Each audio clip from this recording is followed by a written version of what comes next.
Hi there, if you've been lucky enough to stumble across this very echoey plumberparts.co.uk video, then lucky you, we're going to get down to this little bit about how to do basin waste in a sec. Before we get into that, I'd like to ask you to subscribe to our channel if you haven't done already, and also make sure that you click the notification bit, because then that'll give you a nice little email every once in a while when we've uploaded a new video, and you can pop over and have a look. Anyway, I hope you enjoyed today's video, guys, and remember, there's one thing y'all gotta do. That's hold tight. Plumberparts.co.uk, home of Find Your Plumber. So then guys, thanks ever so much for popping over and watching today's plumberparts.co.uk video. I know it's a bit echoey, just try and bear with us a little bit because the sound is going to be pretty mental. As you can see, today we are changing over a little basin waste. We've just got a slotted flip plug basin waste in here. We've actually got about 10 or 15 of these to do, and we actually put up on our Twitter and our Facebook that we popped our Plumber's Mate, which is a tool that you're going to have to use soon, or it's a putty that you're going to have to use. We popped that in the fridge earlier on just to make that cooler, because it's about probably getting off 30 degrees outside today. It's pretty warm, and that stuff can be an absolute nightmare when it comes to it gets warm. It sticks to your hands and dribbles about, a bit like Slimer in Ghostbusters. In a minute I'll go into why I'm using Plumber's Mate and not some of the other variations that there are for actually doing this particular type of job. So let's have a quick look now. We've got a little wide angle lens camera in there so we can get you right underneath the sink as well, and you can get really good view as to what to do. I hope this video helps you. Remember everybody to hold tight, and I'll see you very soon. First things first is obviously make sure there's no water running into here, anything like that. Take it, oh my God, what is, this is the kind of thing you have to deal with when you see this sort of thing. It's horrible, isn't it? You take this out, the whole idea is that in a minute we might need to stop this from twisting round, and to do that you just sort of stuff a big screwdriver in there like that, and then you can hold the screwdriver like so, and then you don't have much of a problem with that moving around. Now if we go underneath, really it's quite a simple job this is, not a very difficult one. First thing we've got to do is just undo the two nuts that are holding our trap on. You might have a different sort of certain type of trap on here. Undo there now. Obviously we've got lovingly installed in here, we've got this nice little thing, so what we're going to do is just sort of twist this out. This is where it might get a bit manky, this job. Usually you've got, yeah, look at that. Oh, isn't that beautiful? Oh God. Usually what I do at this point, you can see, I'm just going to get this, look at that, beautiful. Come with me, darling. Oh my God, that is me. So I'm sure you can see how manky it is under there. Not nice at all. So anyway, now we've got all that horrible stuff out. Oh, it's making me reach, I'll be totally honest with you. The next thing you want to do is just get your trap and just pour into the, if you've got a toilet nearby, pour whatever you've got out of there. And if you so want to now, give that a nice clean, because look at that, in that dirt you did, ooh yeah.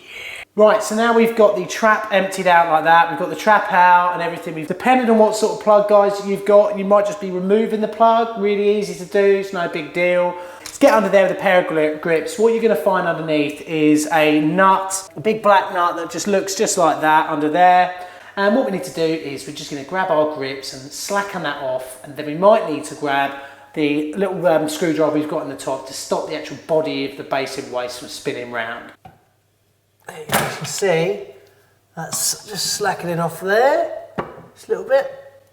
Yeah. What I might have to do is to grab that.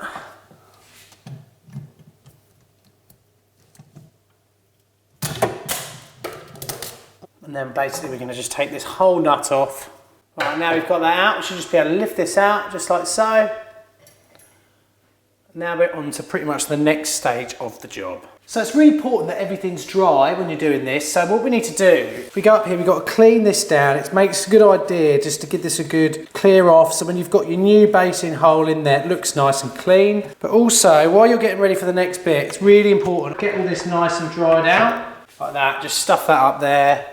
Stuff that under there, and that makes sure that all that's nice and dry. So the next thing you're going to want to think about doing is actually getting your new basin plug prepared and ready to go in. Now this is also where I'm going to come round to the different ways that you can seal up new basin plug holes, because there are quite a few different ways and everyone's got their own kind of way of doing it. Number one, a lot of the time you're going to have a little nut and screw like that. That is to cover up the old chain hole. So if you're taking out a basin waste that's got a chain in it, that'll cover that up and make that good. You want to try and keep this clean, because if you get boss white on this, If it's wet, it's impossible to get off. You need to wait for it to dry out and then you can rub it off quite easily. Often, if you're lucky, you have a big washer like this one here that's underneath the old thing and you can reuse that. So we're going to drop in our basin waste like this, so the porcelain of the basin will be there. As you can see, we've got 2 slots here. Now what they do is they allow water to come down from the overflow. So it's a good idea, you kind of make a mental note of where them slots are and try and point them as best you can to where that overflow comes in. So if there is ever an overflow problem, like the kid leaves the tap running or something like that, then you know it's going to drain away all right and not flood the room. Now the next thing, you've got this stuff here, plumber's mate, okay? Now a lot of you guys probably aren't going to have this because you're DIYs and you're not going to have a specialist plumber's thing like this. Personally, I just absolutely love the smell of it for some reason. The more you put on, the better. Now the reason I put mine in the fridge, if I've got a load of these to do coming up, say I've got, you know, second fix on a house, second fix on a few houses, and I've got a few coming up, then I'll put it in the fridge and make it easy to work with. What we do is we put it into sort of like centimetre round sausage. We'll wrap that round the actual thread once we've got our new basin waste popped in. And then we push that up and puggle it up as well as we can. And what that does, that seals up the thread as it goes up through into the porcelain basin. And then the overflow in that won't leak, you won't get any water come out. Now, there are a few other ways. You've got a basin mate. In fact, the basin mate will work on this particular system, but if you've got a pop-up waste, basin mate is usually a bit too deep for you to actually be able to get on the end of the thread of the pop-up waste, so that sometimes can be a bit of a problem. And obviously a lot of you are going to use silicone as well. The reason I don't like using silicone is purely if I'm on a job and like this is the last bit of the day, I can't test whether the silicone is actually sealed up straight away until sort of, you know, 10 or 15 hours later when it's cured. Whereas with Plumber's Mate, I can test straight away and make sure that the installations are right, and then I can move on to the next job or bang my invoice in or whatever. The other reason I don't like using silicone is just thinking about the next guy. He's going to come in, if it's all siliconed up, it's a nightmare to get off sometimes. They can be welded in, and it's just not, you know, it's not the done thing. If you're a proper plumber, I hate to say it, or maybe I'm being old-fashioned, I don't know, but if you are, you're going to use a bit of Plumber's Mate. So anyway, let's pop under now. You've got a good idea about what we're going to do. You can just watch us as we go along. That'll give you a great idea about how to complete this task yourself. Now we're going to pop this in like that. And now if we actually look right down in here, I don't know if you can see very well, but there's our slot there. There's our other slot there. There's the slot inside the basin. We just put this down like so. I've got a good idea now which way that slot's pointing, and that should drain nice and easily. We go underneath, get our Plumber's Mate. I'm going to roll our Plumber's Mate into a sausage like that. Then I'm just going to plop it round on here, just like so, like there. Got a little bit gap there to fill in, so I'll just get a little bit more. Then, now that we've got it in, you can put your screwdriver in now again, but just be careful you don't score or damage the top side of the basin waste. You don't want to get that wrong. And then I'll just use my fingers just to push this up for now.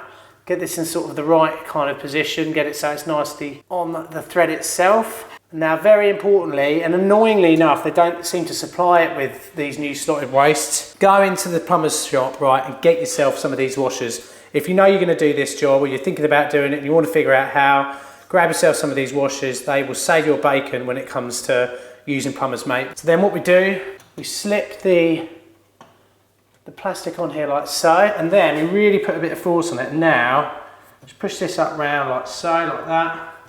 Really get that in. The good thing is about Plumber's Mate as well is it just pushes out what it doesn't want to use. So it's not really wasteful products, not like silicone. But there you go. Right, and then whatever you've got around this bit of thread here, just try and pull that out of the way, because in a minute we're going to be putting on obviously our plastic nut, our new nut, and that, as much Plumber's Mate, you know, if it's in the way, it's going to sort of impede that nut tightening up. Right, so now we've got our new nut to go on. I'm just going to pop that on here. And you'll see now why that plastic bit's so important, because it stops the nut from chewing up all the Plumber's Mate that we've put underneath. I'm going to get as hand tight as possible, and then use what leverage you've got at the top to keep it in the position you want it to be in. Now you can get your set of grips. As you can see there, it's pushing out what it doesn't need. And get this pretty tight now, to be honest. Right, once you've got that tightened up, run your finger around, pull off all the plumber's mate that's been splurged out. You pop that back in your tub for use next time round. So now this is sometimes a problem you've got when you're changing over basin waste, is the actual depths are a bit different. Now this is great actually, this has happened on this job because it can show you the complications you can have. What you think is quite a simple job, now we're going to have to make a bit of a moderation to this piece here, maybe even take this shelf out and just speak to the customer, see if they're happy with us doing that. If they are, we're just going to remove the shelf. Right, yeah, so got the go ahead, thank God. Otherwise I'd have to be doing quite a lot of butchering, wood butchering at the moment. Something plumbers never really want to do, we're not fans of that. So now we're ready to put this back in. As you can see, lovely hairy bits there. Just pop that in like so, and then look, if you see how it's very important that you make sure that that gets a good seat. That's the first thing, because if it doesn't, you're never going to seal it. That needs to go on perfectly. The fittings, compression fittings like this, really they only need to be hand tight, don't go completely crazy. And now all we need to do is moment of truth really, just start running some water in here and then just test for any leaks. Right, so there we go, we've now finished the job off, we've tested for leaks and everything's okay, and now there's a lovely new shiny basin waste in here. I can close up my plumber's mate, because I know that everything's okay. You see how easy it is to use that product. I don't know why people think it's a bit archaic. Anyway, if you need any more help or any more information, please do visit our website, plumberparts.co.uk. Please do subscribe to our videos. Remember, if you're already subscribed, to select notifications as well next to it. And if you do subscribe, select it as well. That way you'll get a nice little email drop in your box just to say Plumber Parts is uploading a new video. It's handy for you guys because it's going to let you know all about new competitions and new bits and bobs that are coming up. Anyway, I hope you've enjoyed today's video. I hope it's given you a bit of a better idea about how to do basin waste, how to change them over, and how easy it is to do. It's the sort of thing you can do yourself if you need to. And please come back and watch us in next week's video. Remember, until then, what is it you've got to do? And that's hold tight. I'll see you soon. Plumberparts.co.uk, home of Find Your Plumber.